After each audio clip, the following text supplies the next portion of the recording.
है। मेरी राय में कोई भगवान, कोई अल्लाह, कोई गॉड एग्जिस्ट नहीं करता। मेरी राय में जितना भी कुछ मैंने सीखा है दुनिया के बारे में, हमारी प्लैनेट की हिस्ट्री के बारे में, एवोल्यूशन के बारे में, ये सारी चीज़ों को समझकर मैंने जो अंडरस्टैंडिंग डेवलप करी है, मेरी राय में कोई भगवान, कोई अल्लाह, कोई गॉड एग्जिस्ट नहीं करता। लेकिन एट द सेम टाइम मैं मानता हूँ कि ये सवाल काफ़ी डिबेटेबल है, इस पर बहुत लंबी चर्चा करी जा सकती है और जो लोग दूसरा ओपिनियन है जिन लोगों का, उनके ओपिनियन की मैं रिस्पेक्ट करता हूँ। अगर आप में से किसी को लगता है कि गॉड एग्जिस्ट करते हैं तो मैं उस बात का रिस्पेक्ट करता हूं, क्योंकि ये कोई ऐसा सवाल नहीं है जो बड़ी आसानी से आंसर किया जा सके। देखिए, यूनिवर्स को जब देखा जा रहा है तो यूनिवर्स के अंदर हमें कुछ कांस्टेंट्स दिख रहे हैं। कांस्टेंट्स क्या है? मतलब मिसाल के तौर पर जैसे ग्रेविटेशनल फोर्स। अब ये अगर मैं छोड़ रहा हूं तो ये जो स्पीड में गिरा, इसका एक फॉर्मूला है कि ये ऐसा नहीं कि एक्सपेरिमेंट से होते होते होते होते सही हो गए। जब कायनात बनी उसके फर्स्ट पिको सेकंड क्या होता है?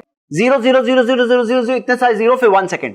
सेकंड में पिको सेकंड इतना छोटा होता है। यानी यूनिवर्स जब बना और उसका जो पहला पिको सेकंड गुजरा था, उसके अंदर ही चारों फंडामेंटल जो फोर्सेस है, gravity, weak nuclear force, electromagnetic force, strong nuclear force, ये चारों उसी वक्त पे सही आना जरूरी था।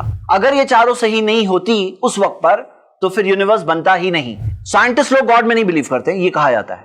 पहले तो ये बात के बारे में सवाल ये उठता है, 33% बिलीव करते हैं गॉड में, 18% गॉड में तो बिलीव नहीं करते हैं, लेकिन एक यूनिवर्सल स्पिरिट या हायर पावर है ऐसा मानते हैं 18%। टोटल कितने हो गए?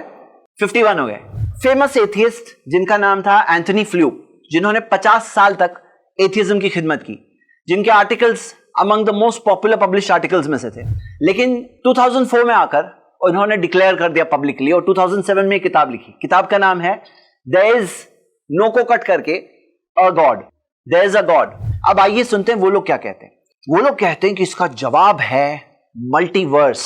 एक और सवाल जो पूछा जाता है, सवाल ये पूछा जाता है कि गॉड ऑफ द गैप्स है, क्लियरली इशारा कर रहा है क्रिएटर है और कंट्रोलर भी है। यानी ऐसा नहीं कि बना करके वो वेकेशन पे चला गया। मतलब वो अपने आप को मानते हैं कि हमसे ज्यादा अक्लमंद साइंटिस्ट है। जब वो उतनी रिसर्च रियलाइज करने के बाद भी वो एग्जिस्टेंस नहीं मान रहे, तो फिर हम तो एक अदना लोग हैं, मतलब हम लोग उस फील्ड के है भी नहीं, वो नहीं मान, तो हम कैसे माने? आज भी हमारी जमीन पे बहुत सारे प्रॉब्लम्स तो आ ही रहे, जैसे अर्थक्वेक है, सुनामी है, ये सारी चीजें तो अभी भी आ ही रही है ना। ये सारी इसके पीछे क्या एक रीजन है?